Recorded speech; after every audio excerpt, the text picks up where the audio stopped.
There are moments strange. Fleeting moments when the world seems to blur at the edges. Time slows. Background noise fades. And in that suspended space, a single glance cuts through it all. It doesn't need words. It doesn't need context. Your heart feels it first. A quiet tremor deep within. You look up, and someone's gaze finds yours. Not with intention, not by design, but as if it was meant to happen. As if something older, quieter, and infinitely wiser had orchestrated it. You might have brushed it off. Maybe it happened once in a crowded cafe, or as the train doors slid shut. Perhaps it was in a room full of people, laughter, and noise. And yet when he walked in, the atmosphere shifted so slightly that you couldn't explain it, but unmistakably enough that you noticed, like something inside you paused, turned, and listened. This isn't imagination. It isn't coincidence. It's something more ancient than memory. A recognition that exists far beneath surface logic. Many of us have experienced this sensation, a silent, magnetic pull towards someone who, for reasons we can't quite explain, feels strangely familiar, not in the way of memory, but in the way of resonance, like a song you've never heard, but somehow already know the melody of. You catch their eyes across the room and feel a softness settle over your chest, or your body becomes more alert, more attuned, like your senses are trying to hold on to something fleeting but important. This isn't romance in the typical sense. It's not the stuff of grand gestures or scripted lines. It's something quieter, something that hums beneath the noise of ordinary life. And most people don't talk about it. Because how do you describe the moment your soul leans towards someone before you've even said hello? But what if I told you that moment wasn't random? What if I told you that the very feeling you've been trying to brush aside or make sense of was in fact the first whisper of something profound? That your soul, without permission or explanation, had already reached out and his might have answered? This is not about destiny in the overused, simplified sense. It's about frequencies, energetic alignment.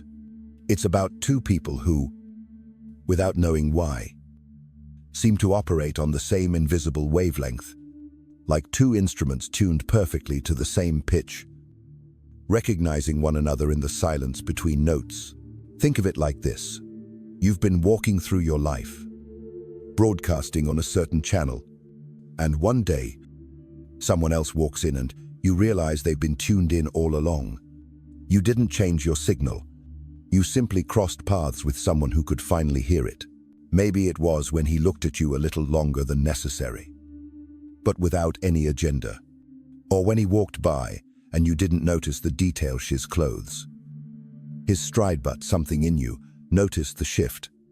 A temperature change in the room, a stillness, like the world paused, just for a heartbeat.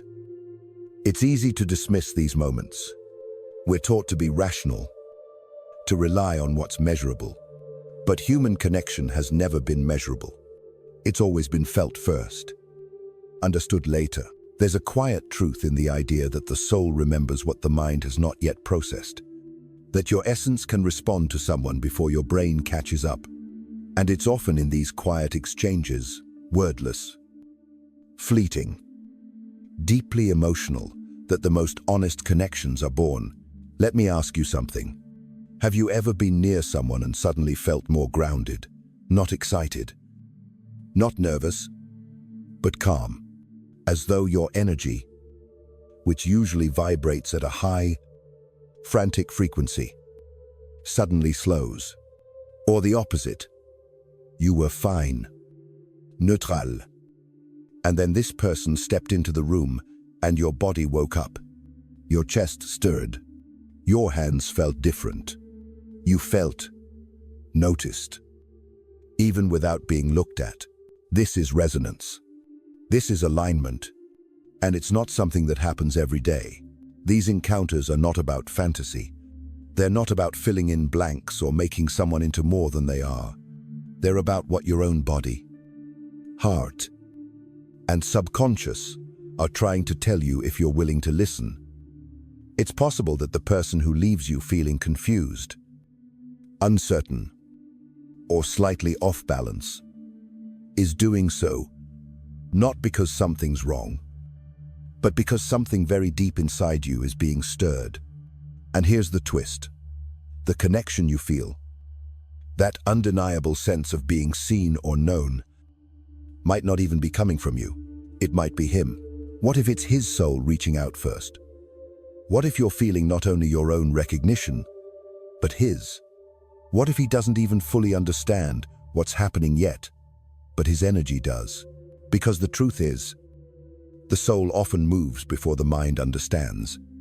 And sometimes, what you're sensing isn't yours alone. It's two souls quietly recognizing each other, meeting again in a moment that neither of you can explain. And maybe, just maybe, this is the beginning of something neither of you saw coming, but both of you have been waiting for.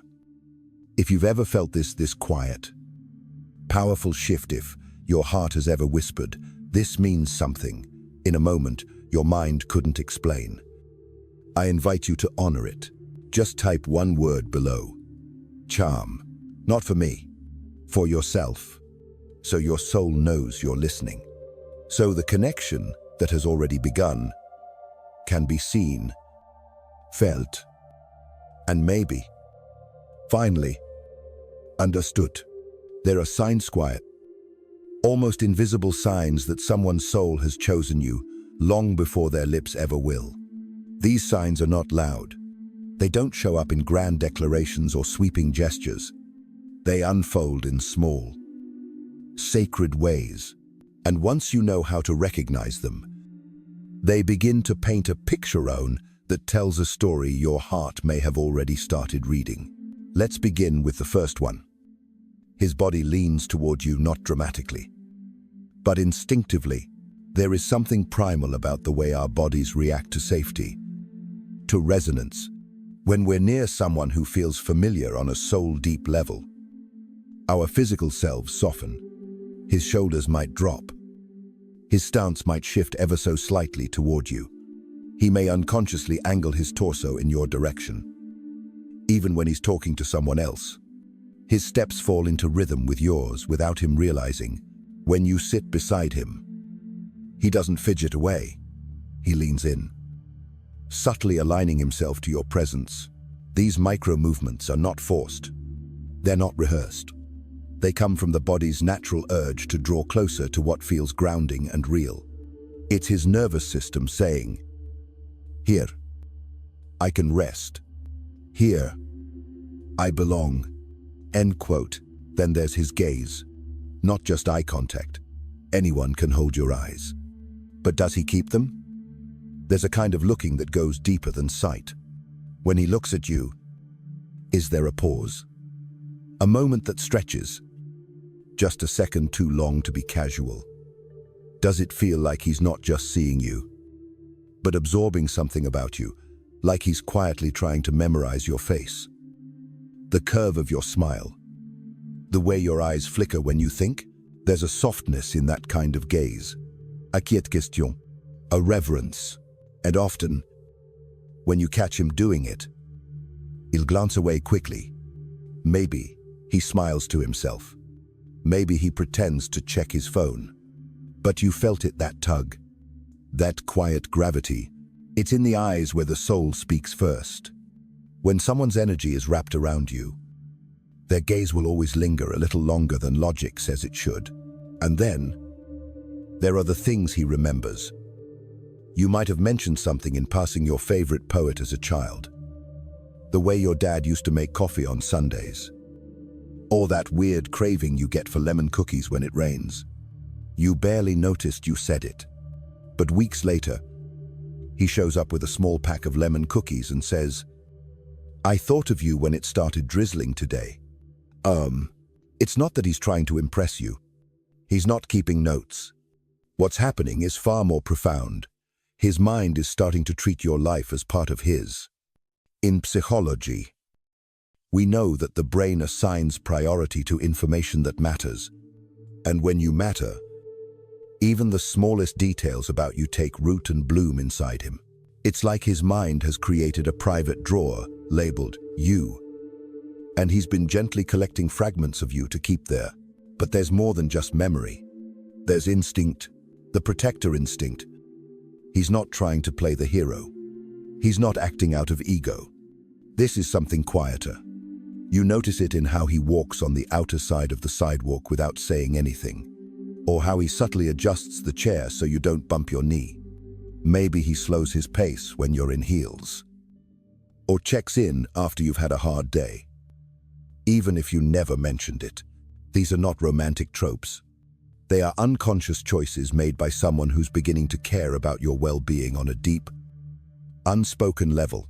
It's not about control. It's about consideration that feels effortless, almost automatic. And that's what makes it so powerful. And you'll begin to see something else. His world quietly starts to expand in your direction. He used to hate podcasts. Now he's listening to one you mentioned last week. He never drank matcha, but he learned how to make it after hearing you like it, with oat milk. It's not that he's trying to change himself for you. He's simply letting more of you into his daily life. And he's curious, genuinely curious about the things that bring you joy. This kind of openness isn't about losing identity. It's about connection. It's about letting your light cast shadows on parts of his life he hadn't noticed before. It's the soft merging of two lives not in chaos, but in curiosity.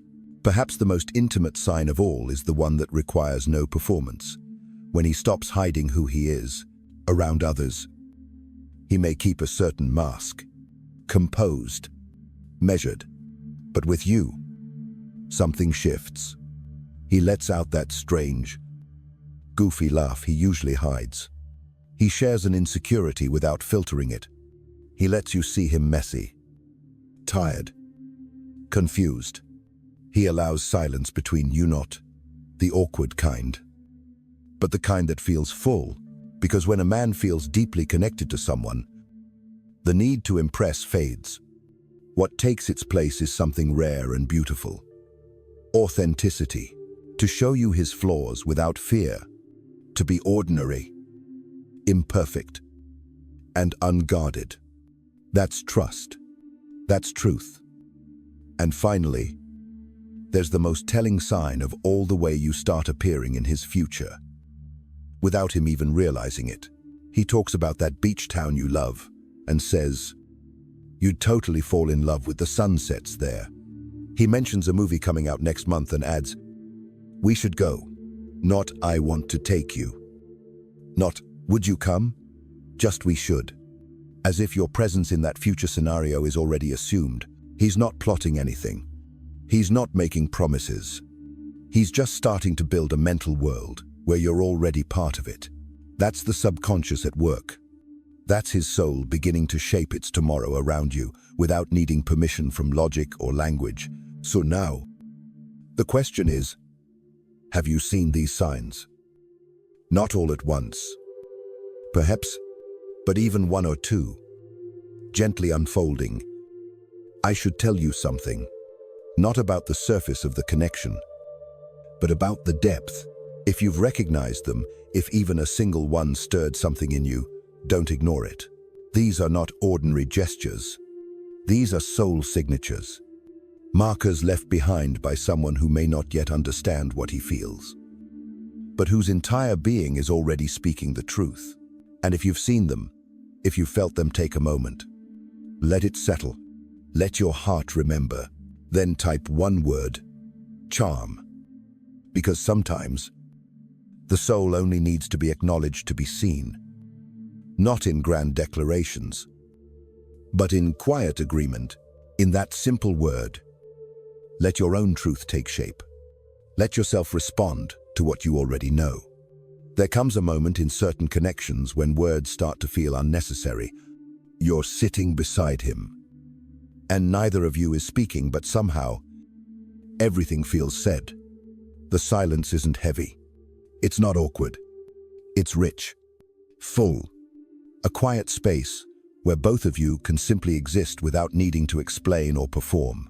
And strangely, that's when you realize something is shifting, not in him, not in you, but in the space between you. It's not that he's changing. It's not even that you are. It's that something deeper is happening beneath the surface. Your worlds are starting to align. There's a resonance, a frequency that feels stable when you're together. You don't need constant stimulation. You don't need him to talk to feel seen. You could be walking side by side in total silence. And yet the energy is speaking volumes. You're calm in his presence. You feel more grounded, less like you need to be on. Something in you relaxes, not because you're trying to trust him, but because your nervous system already has. That's not something you can fake. That's not chemistry in the usual sense. It's what I call emotional wavelength syncing. When two people find that their inner state's anxieties, hopes, moods begin to co-regulate without words. You get sad, and somehow he senses it without you saying a thing. He gets quiet, and your energy slows to meet his woes. No one's performing. No one's adjusting. You're simply beginning to operate within the same emotional space, like two tides meeting and softening each other's waves. And yet, while all of this is unfolding, there may be a part of you still searching for confirmation. You look for signs, for declarations, for the phrase you hope he'll say. But what if everything he would say is already happening through his presence, his tone, his choices? And what if you've already started responding, not with words, but with your own quiet behaviors? The long glances you pretend not to give, the way your voice softens around him, the way your body naturally moves closer, even in a crowd. What if you're both speaking a language the other already understands, but neither of you is brave enough to translate it out loud? We often wait for clarity from the other person, believing they're the one holding the truth.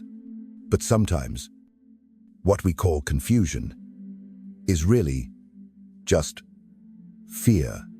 Not fear that the other person doesn't feel the same, but fear that they do.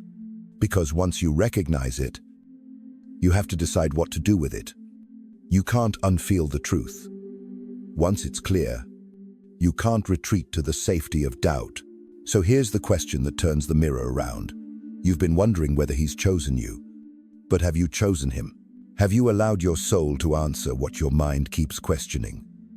Or are you waiting, stalling, not because there's no answer, but because you already know it? And that knowledge demands courage. We talk so much about reading his signals, his silences. But what about yours? Maybe you're not waiting for a clearer sign from him. Maybe you're waiting for permission to trust the one inside yourself. What if he's not the one hiding? What if you've been so afraid of feeling too much, too soon, that you've pretended not to feel at all? What if the stillness you thought was his distance was actually your own armor? Because sometimes the soul recognizes home, but the ego still insists on checking every map. Sometimes we stand at the edge of something sacred and call it uncertainty, just to protect ourselves from how real it already feels. And here's the deeper truth. Real recognition doesn't come with a guarantee. It won't arrive with perfect timing or a 5-step plan.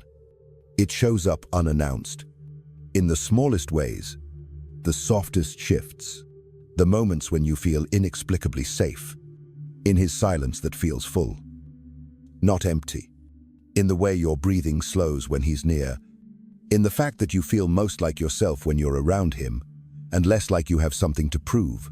So maybe it's not about waiting for him to speak. Maybe it's about listening to what you've already said, through your own choices, your own stillness, your own longing.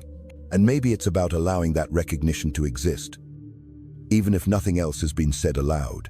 If you've felt this, if part of you has been carrying a truth you've never spoken, even to yourself, I invite you to honor it.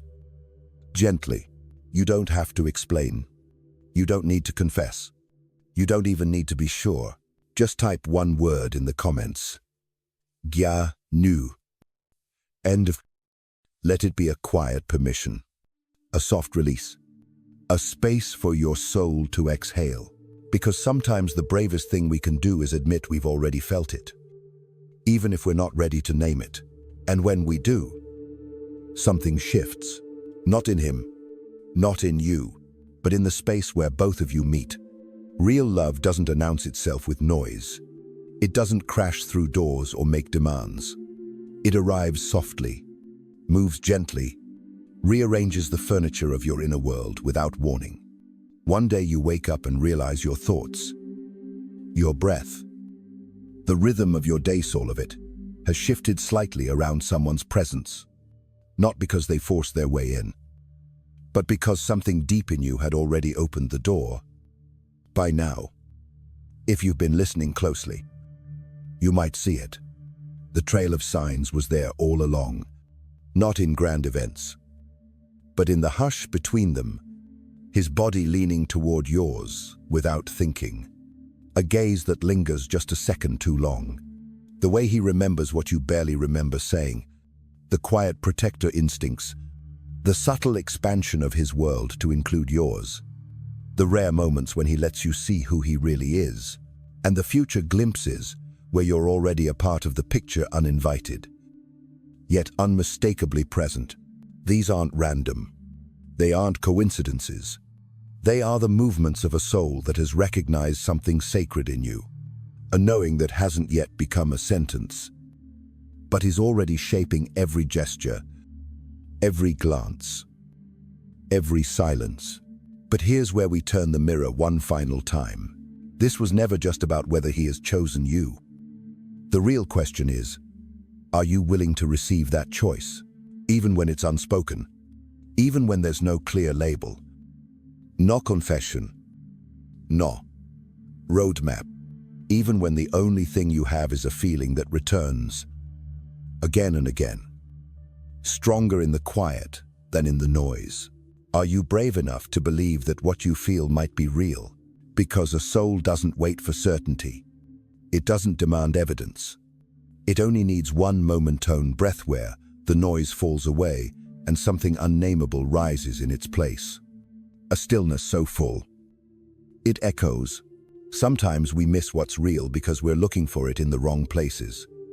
We expect fireworks and declarations. But what if the most powerful kind of love isn't loud? What if it's quiet and enduring?